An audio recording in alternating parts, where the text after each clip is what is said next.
Hello दोस्तों, स्वागत है आप सब लोगों का मेरे इस यूट्यूब चैनल पर। आज की इस वीडियो में हम डिस्कस करेंगे कि गारमेंट मैन्युफैक्चरिंग में प्रॉफिट कितना हो जाता है, एक लोवर को बनाने में क्या कॉस्ट आती है और साथ साथ 1 केजी में कितने लोवर बनते हैं। इन तक की आप लोगों को मालूम है, मैंने पिछली वीडियो में इसका एक फैक्टर बताया था, सही टाइम पर कपड़ा खरीदना, यानी कि मौसम के हिसाब से कपड़ा खरीदना। एक जो है बड़ी स्केल पे मैन्युफैक्चरिंग करता है, वो दिसंबर में एनएस का कपड़ा ले लेता है, जिससे कि 46 उसको सस्ता पड़ता है, यानी कि 46 रुपये उसको पड़ता है। मार्च अप्रैल तक वो माल बना के मार्केट में उतार देता है और उस वक्त कपड़े का रेट 74 रुपये चल रहा होता है, तो वो अच्छा प्रॉफिट कमाता है, निकल जाता है। दूसरी तरफ जो कम बजट वाला मैन्युफैक्चरर है, वो उस टाइम पे एंट्री करता है, 74 रुपये कपड़ा लाता है और लाने के बाद उसको बनाने के प्रोसेस से गुजरता है, 1 महीना लग जाता है, तब तक कपड़ा फिर वापस से पीछे हो जाता है। यानी कि कह सकते हैं साफ साफ एक आदमी प्रॉफिट करता है, दूसरा आदमी लॉस कर बैठता है। ठीक है, उस इसी का एक रिलेशन ट्रस्टेड सप्लायर से है, क्योंकि मैंने आपको ये भी बताया है कि इस चीज़ का सही आंसर मैं देने से इसलिए बच रहा था। अगर मैं डायरेक्ट कैलकुलेशन करूँ तो कुछ भी आ सकता है, अगर मैं बड़े लेवल वाले आदमी के हिसाब से कैलकुलेशन करूँ तो इसका वैल्यू जो है बहुत कम आएगी। और जहाँ दूसरी तरफ जो कम क्वांटिटी में काम कर रहा है या छोटा मैन्युफैक्चरर है, उसके हिसाब से कैलकुलेशन करूँ तो ये ज़्यादा कॉस्ट आएगी। क्योंकि बहुत सारे लोगों का ये भी सवाल था कि भाई हम लोग जो है बना के लेके जाते हैं 70 रुपये का, और कोई दूसरा बंदा 70 रुपये का मार्केट में डाल रहा है, तो वो कैसे होता है। तो उनका आंसर यही है कि जब वो कपड़ा सस्ता होता है तो वो अपना पूरा गोदाम, पूरा जो है वेयर हाउस भर लेते हैं, और जब कपड़ा हाई पे होता है तब तक वो सेल करके चले जाते हैं। ठीक है, तो इसी तरीके से एक और उनके पास जो पॉइंट होता है वो ये होता है ट्रस्टेड सप्लायर। ट्रस्टेड सप्लायर से यानी कि जिससे वो माल लेते हैं उसको बिल्कुल क्लियरली बोल देते हैं कि अगर सप्लायर से सीधा बोल देते हैं उससे कम निकला तो भाई हम तुमसे माल नहीं ले पाएंगे। ठीक है, तो उस तरीके से होता है, क्योंकि अगर आप देखें तो ये एनएस का फैब्रिक, जैसे मेरे पीछे भी देख सकते हैं, एनएस का फैब्रिक है। ठीक है, ये फैब्रिक अगर आपको 100 मीटर बोला तो 100 ही निकलना चाहिए, क्योंकि क्या होता है जो छोटा मैन्युफैक्चरर है वो 100 के हिसाब से अपना कैलकुलेशन करके चलता है कि इतने रुपये कॉस्ट आएगा, पता चला उसका कपड़ा ही 90 निकलता है, वो नाप भी नहीं पाता। 90 निकलता है या 95 निकलता है, वो नाप भी नहीं पाता, उसको तो पहले ही 5-10 रुपये का डिफरेंस हो गया। ठीक है, तो ऐसे ही बहुत सारे फैक्टर हैं जिसपे ये इसकी कॉस्ट डिपेंड करती है। ऐसे ही मैंने जो बताया ना, आपका जो प्रॉफिट है वो इन्हीं बातों पर डिपेंड करता है। ठीक है, तो वो लोग क्या है 5 रुपये 7 रुपये महंगा पड़ जाता है।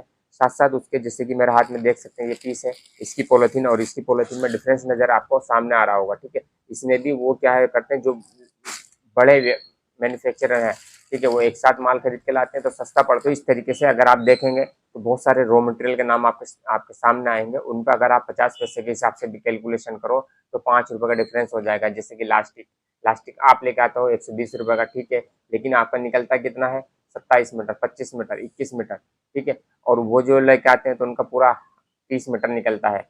तो अब ये देखिए, आपका आपको तो नहीं पता चला, फ्रंट से तो आपको दोनों में सेम लगा, क्योंकि आपको पता है कि 120 रुपये का रोल चल रहा है या 110 रुपये का रोल चल रहा है, लेकिन आपको ये नहीं पता कि उसमें पूरा निकलेगा या नहीं निकलेगा। तो जो लोग बड़े व्यापारी हैं वो सामने वाले से कह के लाते हैं, नाप के लाते हैं, तोल के लाते हैं। ठीक है, तो इस तरीके से बहुत सारी चीजें हैं, जैसे नाड़ा हो गया, धागा हो गया, लास्टिक हो गया, ठीक है, उसका पन्नी हो गई, टैग हो गया, स्टिकर हो गया। अब आप कहेंगे कि स्टिकर कहाँ रोल प्ले करता है, स्टिकर का भी रोल प्ले करता है। बहुत छोटा स्टिकर लेंगे आप, जैसे कि ये है, ठीक है, ये 60 पैसे का है।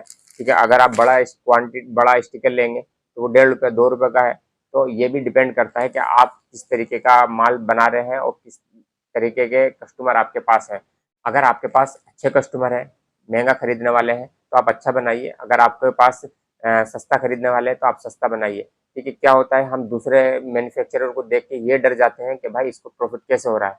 वो कुछ नहीं कर रहा, तरीका उसका अच्छा है, तरीके करने के तरीके अच्छे हैं। इसलिए मैं इसका डायरेक्टली आंसर आपको इसलिए नहीं दे पाता कि इसको अगर मैं कैलकुलेशन करूँ तो ये मेरे लिए बहुत कम का पड़ा है। कुछ लोग इससे डर जाएंगे, तो वो सोचेंगे भाई इतना कम मैं पढ़ ही नहीं सकता, हम तो बर्बाद हो जाएंगे। इसलिए लास्ट में मैं उन लोगों के बारे में भी बताऊंगा कि उन लोगों को शुरुआत कैसे करनी चाहिए, उनके कौन कौन से स्टेप हैं।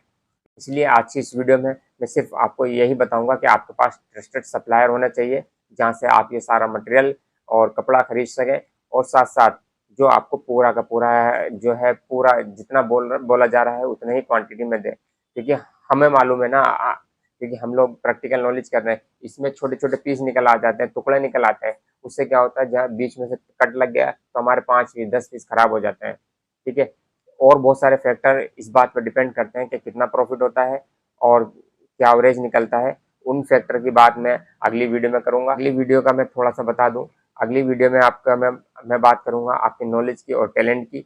उसके बाद मैं बात करूंगा कारीगर वगैरह की कॉस्ट की। उसके बाद मैं बात करूंगा जो है अपना नाम का बना के चलते हो या किसी दूसरे का बना के चलते हो, उसमें भी क्या बोलते हैं पर पीस कॉस्ट में फ़र्क आता है, यानी कि आपके मंथली प्रॉफिट पे डिफरेंस आता है। अगर आप अपना नाम का लेके चलते हैं या किसी दूसरे कंपनी का लेके चलते हैं तो उसमें भी फ़र्क सामने नज़र आता है।